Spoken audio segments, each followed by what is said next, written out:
moving there. You're like, go to the next verse. I am still here. I'm still here. Who is a virgin? What?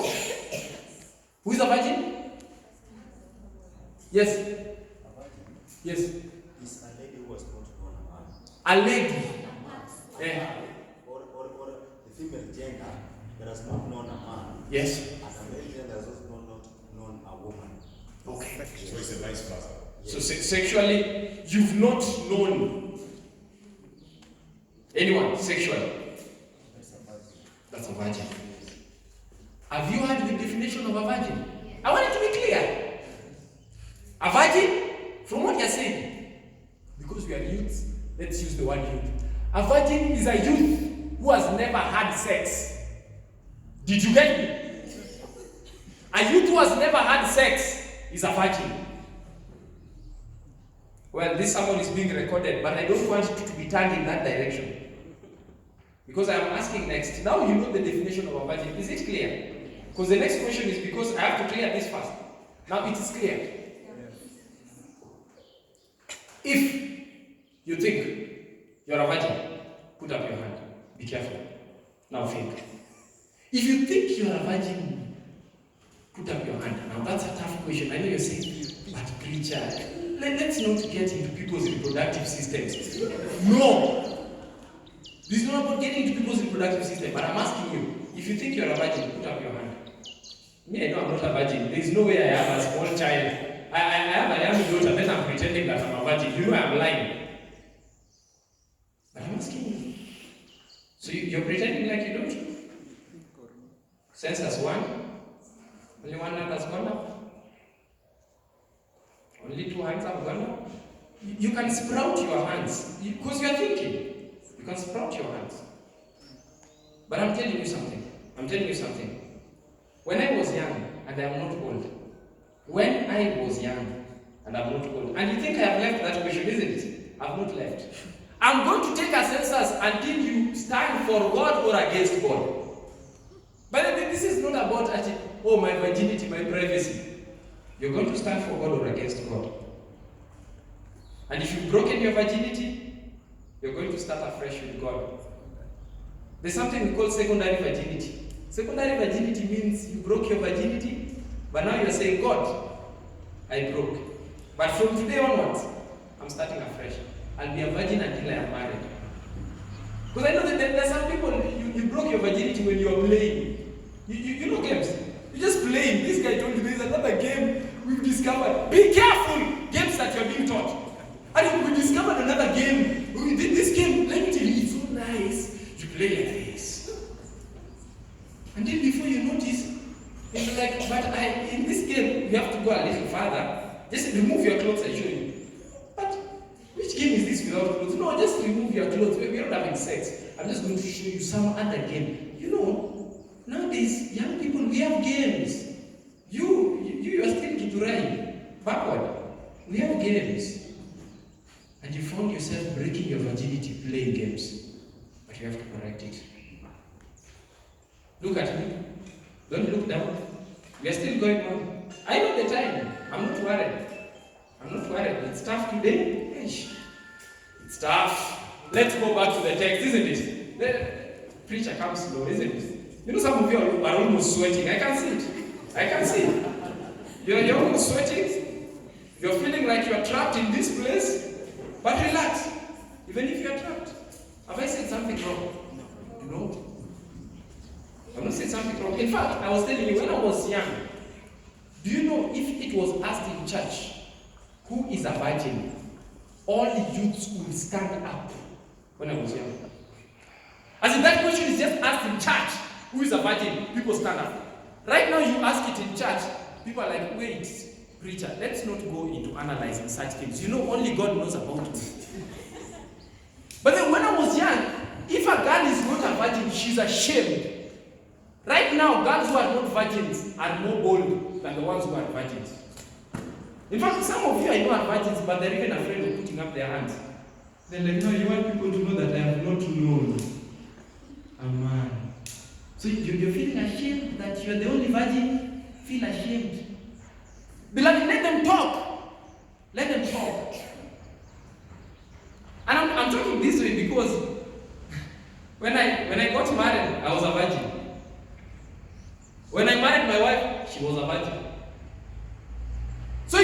small. And you think I got married at 21? No. I got married at 27. And my wife has always warned me not to disclose her age in public again. But she got married to me when she was younger than me and she was a virgin. In fact, she was the age of some of you here. Some of you here, so you can't say that you can't be a virgin at that age. But this issue of virginity, let's talk it seriously. I want us to talk it seriously in the Adventist church. We are talking heaven, yes, but we have to be virgins on earth before we are married. And then we will go to heaven.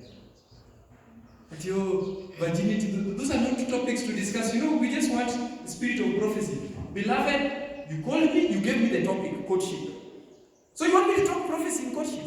I'm not prophesying anything.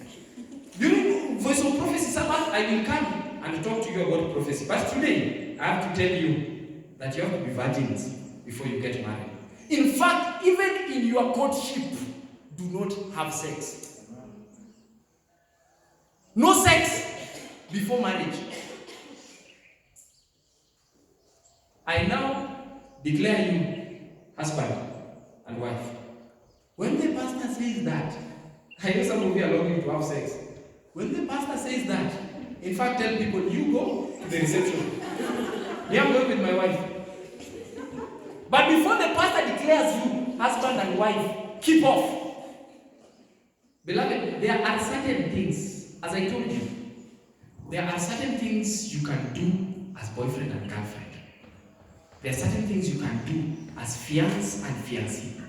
There are certain things you only do as husband and wife. And keep those stages clear. Every stage clear. Every stage clear. Precisely. For us, you can lie to us. You can pretend. In fact, we know of people who have been asked on the altar, are you pure? And they say they are pure. But you know what? God knows that they are not pure. And you know what happens? The devil embarrasses them. A kid is born after 7 months.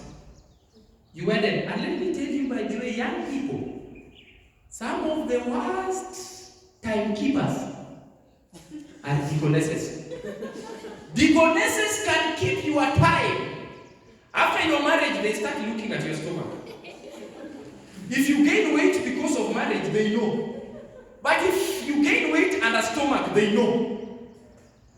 That's why, when I talk to young people, I tell young people, let's get married at a good age so that you can also spend some time with the wife of your youth before you get a child. We don't want you to confuse us. I'm saying that because my daughter was born last year. And my daughter is born several years. We went more than 1 year. So you know that there was no child hiding in the stomach of my wife. In the womb, there was nothing. 1 year went by, 2 years went. We went. We counted the years. Then now we said, okay, God, now bless us so that they don't think we're just working. But, young people, don't give us surprise kids exactly 1 year. In fact, some of you, 7 months after your wedding, you are seeing a problem. Let me tell you, if you will be married at the age of 30, 33, it can be allowable. But you get a kid immediately after. But if you are married at this tender age of 20-something, please relax. Relax. Confirm to the deaconesses that you are pure. Confirm to them that you didn't do anything before. You know there's some people who, they hurry us with weddings. Have you seen those pastors? Yeah. Whereby some youths come and this is July. Then the pastor, we want to wed in December. But pastor is asking, have you gone through counseling? Have you gone through what? No, we will take the cows in September, then we are going to do counseling. We want to wed in December. Why are you in a hurry? You are not the time. If you fear that girl will go, that's why you want to fix her in the box quickly. That girl will go, even after she's gotten into the box.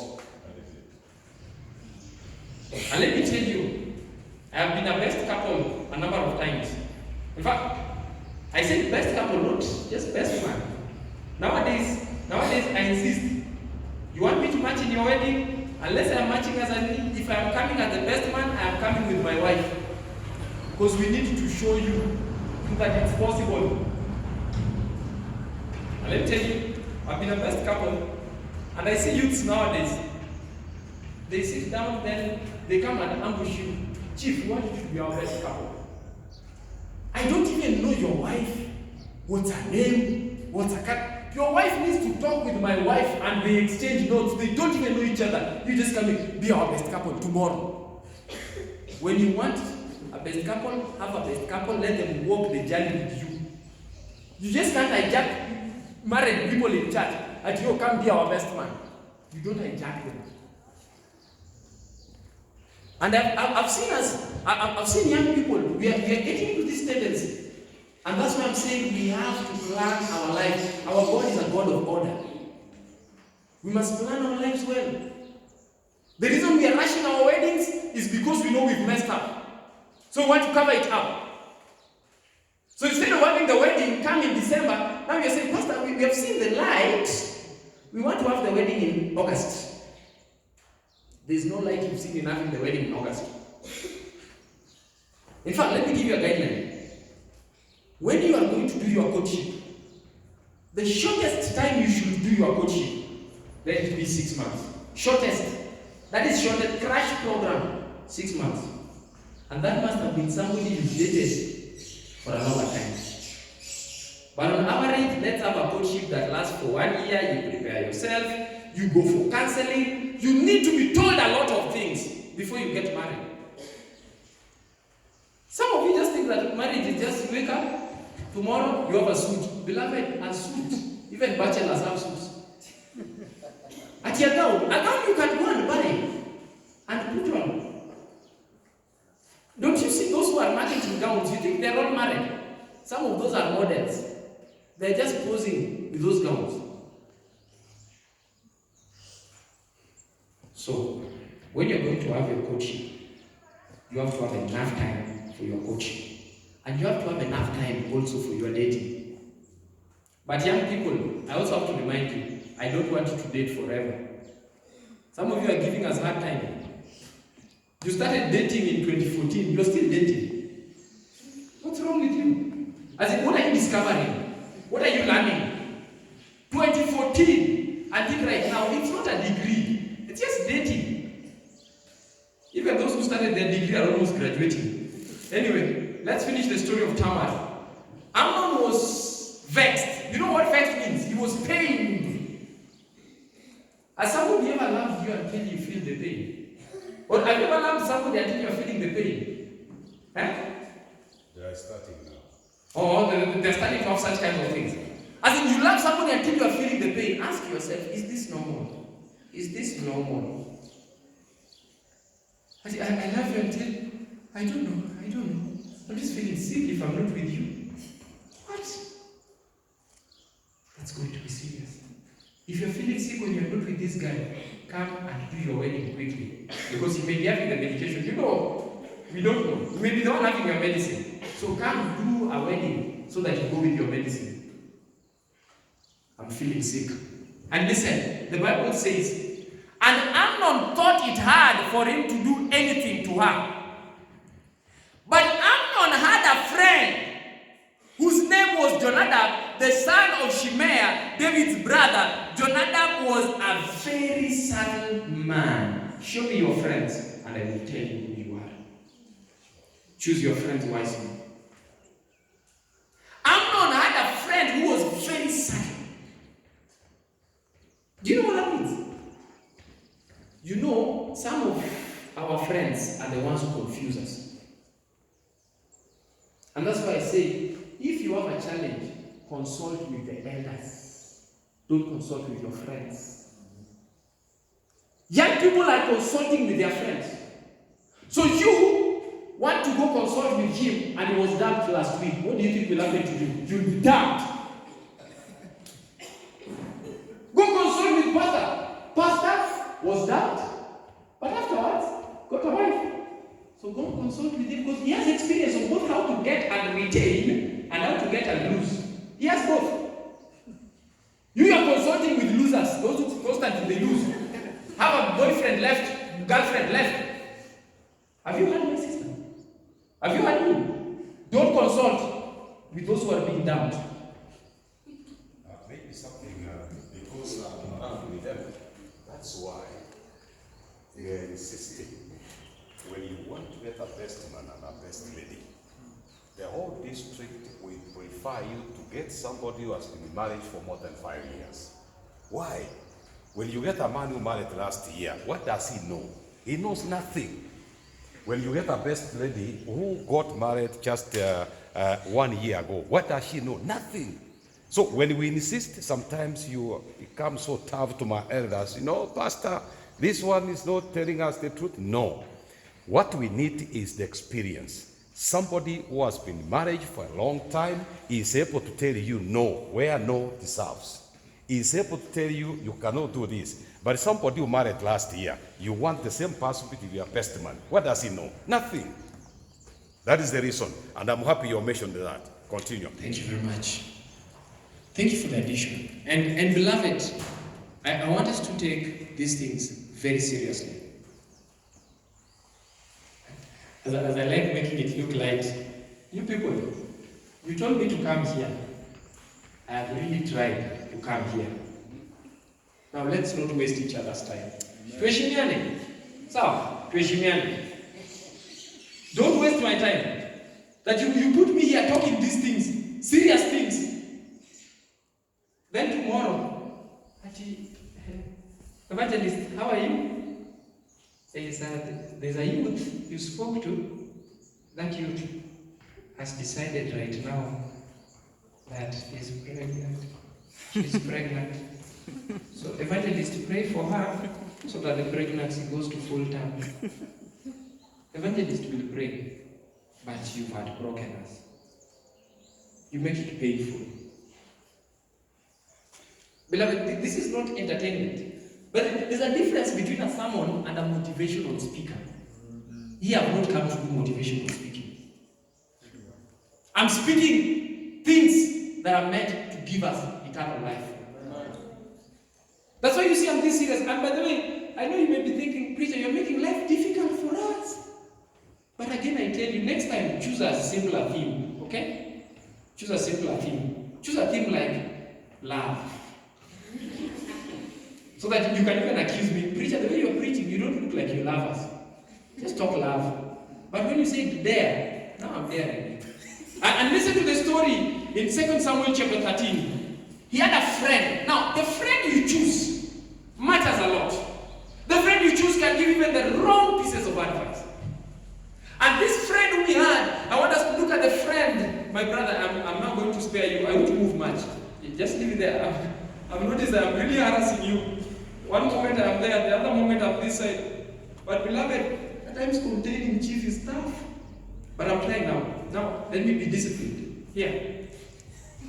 Now, Amnon had a friend whose name was Jonadab. Jonadab was very certain. Now, because Jonadab was very certain, listen.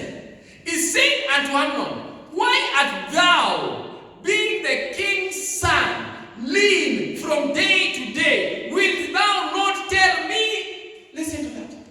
But why are you losing weight every day and yet you are the king's son? You didn't get the text. You didn't get it. Walk with me, because I want to rise very fast. You are the child of the king. Why are you thinning down every day? You're the child of a heavenly king. Why are you thinning down every day? Children of the heavenly king are worried and they are growing thin every day. What is thinning you? You're even worried. Why? You're a child of a king. Beloved, children of kings are expected to grow fat and healthy. And you as a child of a king, don't you say that Jesus Christ is the King of Kings? You're the child of the King of Kings. Please, small things like girlfriend and boyfriend should not worry you until you're losing weight. As I told you yesterday, when you are dumped, gain weight. Gain weight until they know you've dumped me, but Jesus has not. So you thought you're the one who is adding me weight. It's Jesus. Then after you added weight, you say, okay, let me now relax. Now I'm through with you. You also don't add too much until you don't know what to do with it. Now listen. Yes, why are you thinning down every day? Listen to the answer of Amnon. Amnon said unto him, I love Tamar, my brother Absalom's sister. So the reason you're thinning down is because you're in a relationship. Can that be the reason? And why are you failing your exams? Because I'm in a relationship. Why are you stressed? Because I'm in a relationship. Young people, we can't do it like that. We can't. And he says that I love him. And Jonadab said, lay thee down on thy bed and make yourself sick. Beloved, choose your friends wisely. I insist. Choose a friend who, even when that friend advises you, even when the friend advises you, you know that this friend is giving me the right advice. Don't choose friends who advise you and you already know, no. That one, no. Now, look at this kind of advice. And the kind of advice that he gives is very strange. He gives the advice and says, lie down, make yourself sick. Once you've made yourself sick, listen to the next point. Make yourself sick, and when your father comes to see you, say unto him, I pray, let my sister come and give me meat, and rest the meat in my sight, that I may see it, and eat at her hand. Preacher, explain it. It seems you have an appetite for explaining this kind of a topic. Ladies, you remember me telling you not to cook for your boyfriends? And you thought it's not biblical. Look at that. Look at that. And you thought cooking for your boyfriend when I was warning you. And I remember telling you over and over again that please don't cook for your boyfriend. Did I say that? Excuse me, leave him alone. I suffer from attention deficiency disorder at times. When you don't pay attention when I'm speaking, I get worried. So please, you want us to take a break? So that you watch him? Or I tell him to stop what he's doing? Because I'm seeing all eyes are on him. Man, you are handsome. Thank you. If they're paying attention on you until they've forgotten that I am preaching, it's tough. It's tough, but it's tough for them. Let me talk to you. Now you see, the guy advises that make yourself sick, pretend that you are unwell, then lie down. Then when your father asks you, why are you sick? Says, I'm so sick. I want my sister to bring food. Be careful people who are specific on who should bring their food. Be careful. Only your wife you can be specific. But these others, you can't. At me, I only want that lady to be the one to bring the food. You can't do that. Be careful. Those who want to be that specific. Now, Amnon is advised by Jonadab. Now, I want you to hear Jonadab's story. Jonadab says that, then Amnon lay down and made himself sick. That statement is interesting. How do you make yourself sick? Okay, how many of you have ever made themselves sick?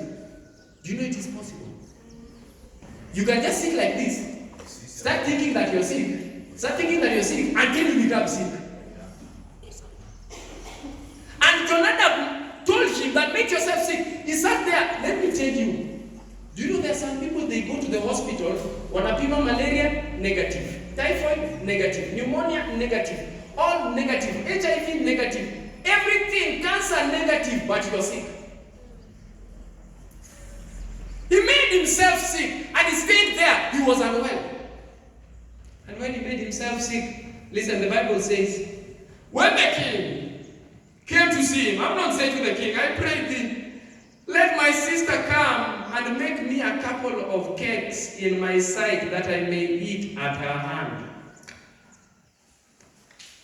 As a father, also be intelligent. Somebody is asking your daughter to go and eat from their hand? Is there not a table? Beloved, there are certain things that only your wife should do for you. Only your wife should be sitting there. You eat from her hand. All the other hands don't eat. If you don't have a wife, those are privileges. Utaangalia kwa view sasa. Not experience. But let me tell you, that is where young people mess. That is where young people mess. They behave like Amnon. And these guys will trap you. I've warned you. You see these ones? These ones are cheeky. These ones are worse than those ones out there. You know those ones, they're already wrong number. You can just see. This is wrong number. But these ones, listen to me. If at any one point in time, a guy in this youth ministry asks you to cook for them, call me. I'll leave you with my number. Call me and tell me. If you don't want to call me, go ahead. This is going to happen to you, the story of Tamar. I've warned them, and you can see them. Ladies, stand back and look at their eyes. Look at their eyes. Look at this face. I want you to see all of them. See them carefully.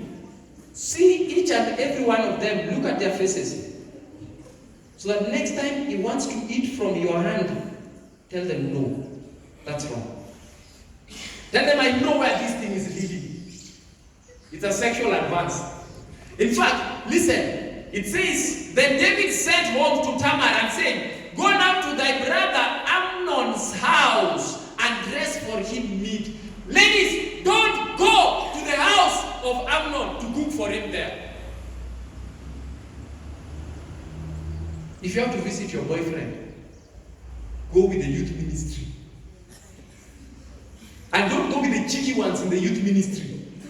Go with the serious ones. In fact, invite the elder to the youth. Tell elder to the youth that, elder to the youth, we are going to visit my boyfriend on Sunday. Go visit, the elder is there, and you can have your private time, but the elder is seated here.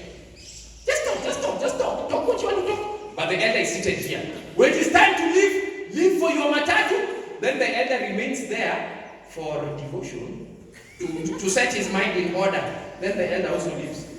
Because the elder needs to remind him, yes, the evaluation shows that today you behave yourself well. If you continue behaving like this, we will recommend you to the church board. By the way, don't think I am saying things that are not practical. I'm saying things that are practical, and if our young people can do it, it will help you.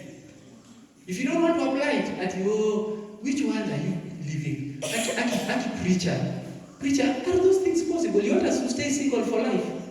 You won't stay single. Let me tell you, a guy who can be faithful under such tough conditions will be faithful for life.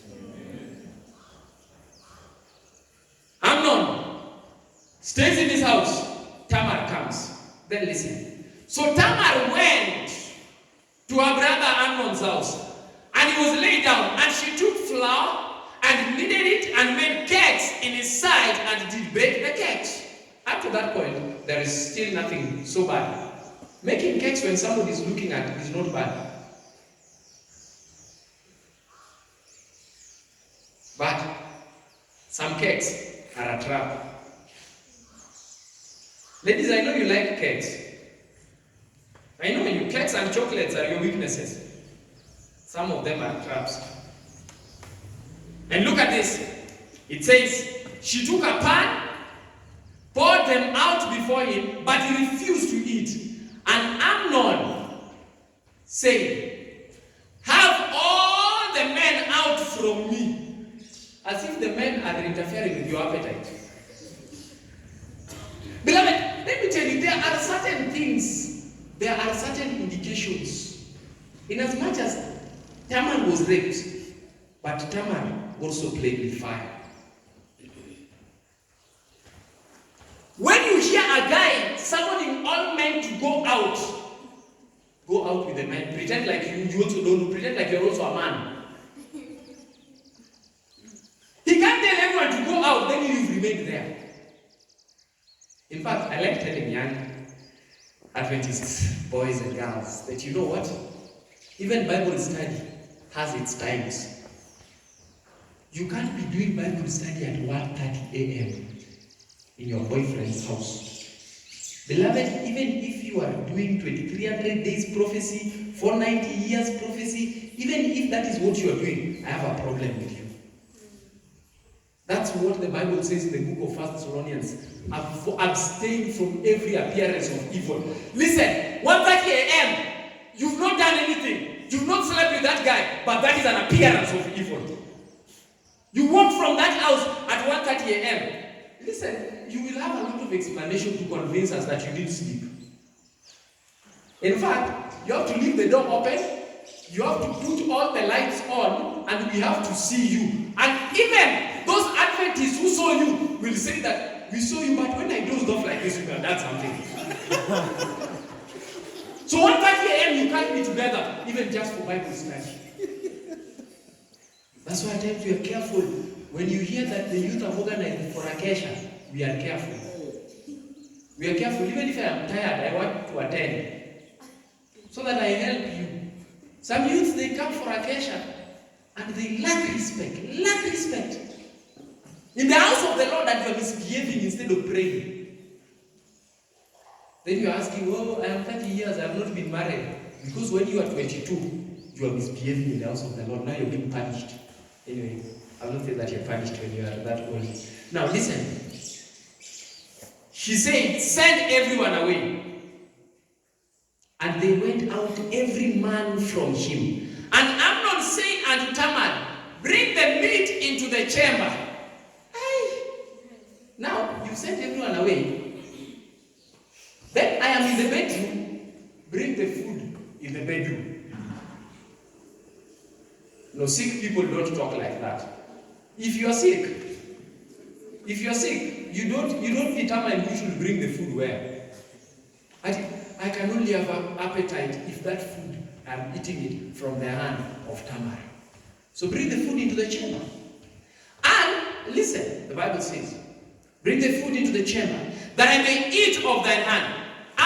Tamar took the cakes which she had made and brought them into the chamber to Amnon, her brother.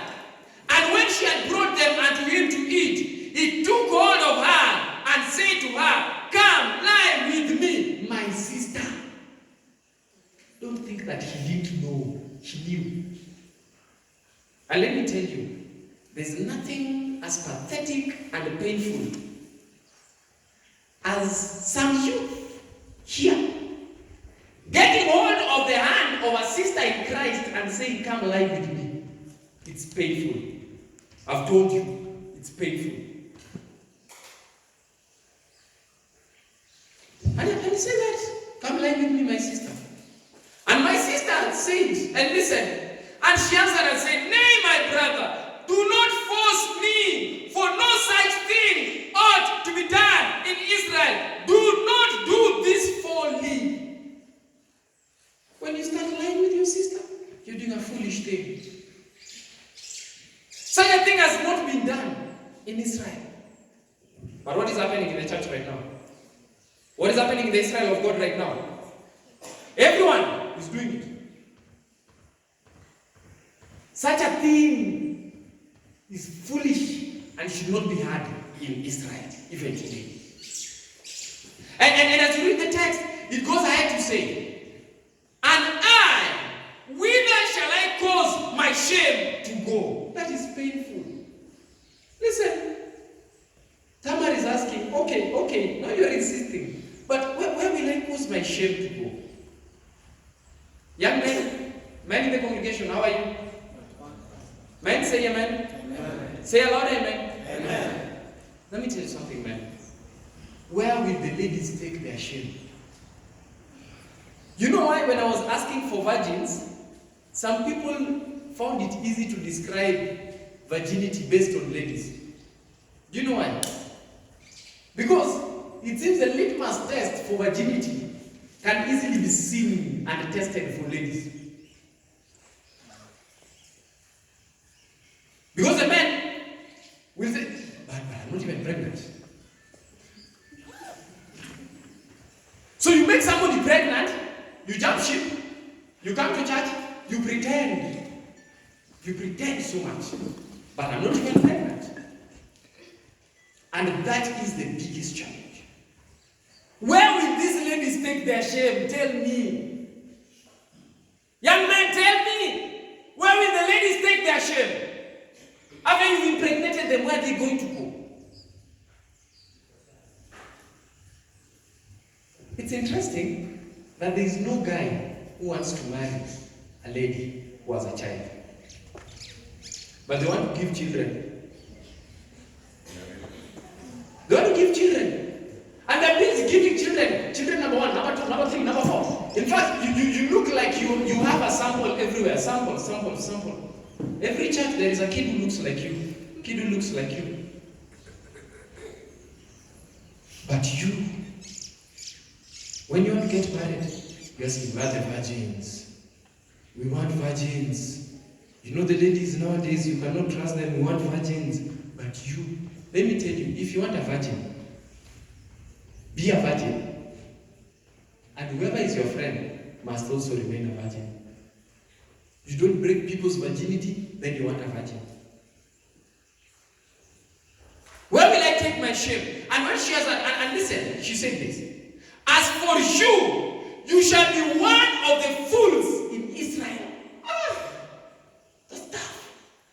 Beloved, before, let me tell you, I love this sermon before you rape this lady. That was a serious sermon.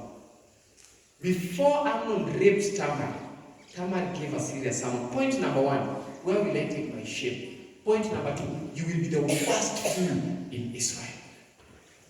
You've read what the psalmist says in Psalm chapter 14? The fool has said in his heart that there is no God. You know why it says that? The moment you are going to sleep around, you are saying in your heart that there is no God.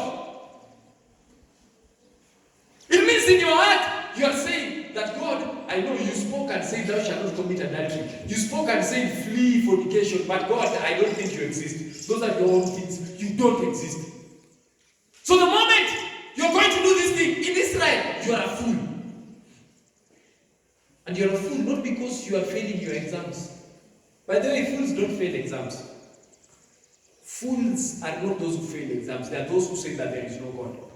You may even have a PhD, but if you say there is no God, you're a fool. And that's why fools are those who think that Jesus is not coming again. They are saying there is no God. They think that Jesus, yes, he says that, oh, I will come, but he is not coming. He says, you will be the greatest fool. Now, therefore, I pray thee, speak unto the king, for he will not withhold me from thee. Now, listen. This is a desperation that Tamar has, but he provides some wise counsel. If you can't contain it, young people, are you getting me? Young people, listen to me. If you can't contain it, go tell your parents that you want to get married. That's what he's saying. He will not withhold you from me. Go tell your parents. And let me tell you something. If there are 2 youths who want to get married, you tell your parents and your parents refuse, come to the pastor. Just come to the pastor. That's how it is. Come to the pastor, tell pastor that you know what, I am 25, this girl is 22, and we love each other, we want to get married, our parents are still refusing. Come see the pastor. Pastor will handle that. And will give you advice and will advise your parents. It's part of my work. Precisely. That's part of his job description, helping youths. But if you are going to have youths who are taking the things into their hands, and then they are saying that, okay, now, if our parents have refused, let's continue cohabiting. No. He will not withhold thee from me. And listen, in verses 14, how be it, the Bible says, he will not hearken unto her, but being stronger than she, forced her and lay with her. Listen to that. Please don't joke with these guys. They are strong. That is meant to tell me